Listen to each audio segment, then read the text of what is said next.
Okay, in this video we're going to look at adding some footage that needs to have a garbage mat applied, and I'll show you exactly what that means. So we import the footage into the project.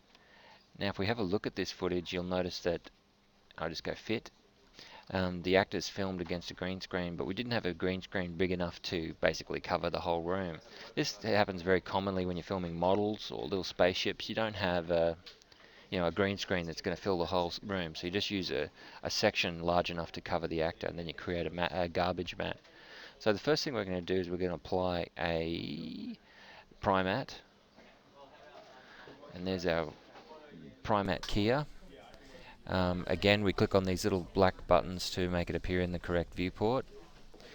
I like to hit auto compute just to begin with, and then it's done that for us.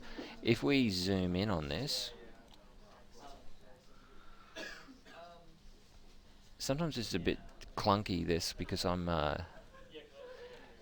recording video at the same time. So I clean the background noise by selecting a section of background noise, a background that we want to be keyed out. You just go through and just select all the pieces that are going to be problematic for you. Alright, that looks pretty good. Okay, down the bottom, it's actually really playing up because I'm recording video at the same time, but this is working. So I effectively go around and select all those. By cleaning background noise, I select all the pixels in the green screen that I want to become transparent. Now if I'll just zoom out again, if it'll let me. Fit.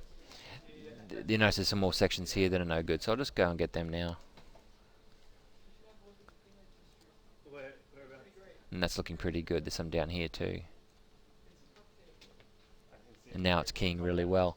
The only problem I'm finding with this is that if I zoom in on it and I look at the top here, if it'll let me, the color on his face has now changed quite a bit. It's not the same color as original key, and this happens when you try and clean up a certain green screen. So I'm just going to go to clean foreground noise and select certain sections, and now it's brought it back to the original, the way the original footage looked.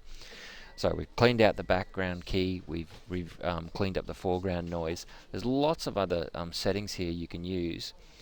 You can also go in where it says fine tuning. You can increase the spill. What spill is? It's called spill suppression, and it actually tries to reduce green that's reflected off the edges or off shiny objects like his earrings. So that's a handy thing to know how to use.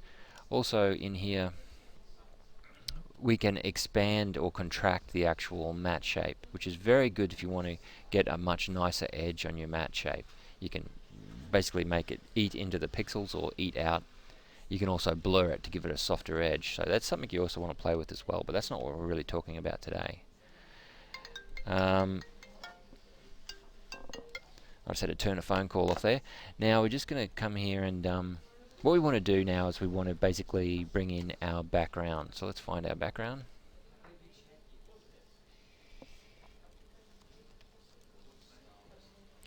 Now if we just combine these now, we've got our high definition background there. We click on here, drag it to there. You'll notice it doesn't come in the correct order. So I'll go Control Z. Let's click on the bottom one, drag it to the top. Actually, it might have come in. I might have made a mistake there. Let's click from the top and drag to the bottom. Merge comes in. I want to go right click here, and yes, it's definitely come in and it's visible. So we are keying our actor over the background, but the problem is we don't have a green screen that's big enough. So what you want to do now is click on the merge node, and then just come over here on the window here, and there's a button that's called, it's not going to show me right now, but it's actually a Bezier curved matte generator. If I click on that, I just want to draw a box. It's really running really slow because I'm doing screen capture at the same time, but I just draw a box, and this box will basically represent a garbage mat. Now this mat is used basically to cut out everything that we don't want to use on the green screen. I'm going to add another dot here. Yep. It is quite an intuitive package, I've noticed. Fusion, they've really done well with the way they've designed the way it works. So that's that. It's pretty simple. So we've created a garbage matte. Now, what this means is if any time you film a model or a character and you don't have a green screen big enough to cover the whole view of the camera, you just cover the character and then you garbage matte them out. It was used extensively in the old days when they were filming spaceships, and they needed to garbage matte the spaceship, which was filmed against a smaller screen.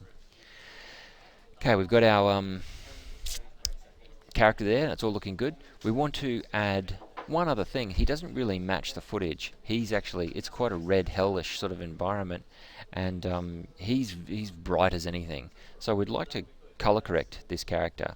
So let's go back to our Primat node, then go right click, insert tool, and we're going to insert a color corrector. Color corrector. And now you see it just basically fits in. Now we've got our color corrector here. We can simply come over here and adjust the color to whatever we want. You'll notice he starts to go red. This has to be put in the correct order after we've already done the Primat in order for it to work. And now I'm just going to increase contrast a bit so he fits in a bit better. You'll notice in the color corrector you've got a whole bunch of other tools as well, not just colors but levels. We'll use levels as well, just to decrease the brightness so he's not as bright in the scene. He's a bit darker. Now there's a whole bunch of other settings you can change there, but that looks pretty good. Now he's sort of got that reddish tinge. The color's probably not 100% right. It might be better if he's over towards orange a bit instead of red. Good. Now that you've done that, you want to do what we've done time and time again. Click on your merge, because it's the last node in the chain, I suppose, and we want to click a saver, add a saver, and we're going to call this, give it a name. We'll call it Hellboy Wide. I've made sure I've got my .movie there. I'm just going to come down here and select QuickTime Movies. Now if that's all correct, you'll notice the saver now has got all this information in. Hellboy, Hellboy Wide, blah blah blah, QuickTime Movie, it's all good. If I now go and hit render, it'll render it out. Remember, we have to hit render and then start render, and then the actual project will be rendered out to the QuickTime Movie. And that's pretty much it.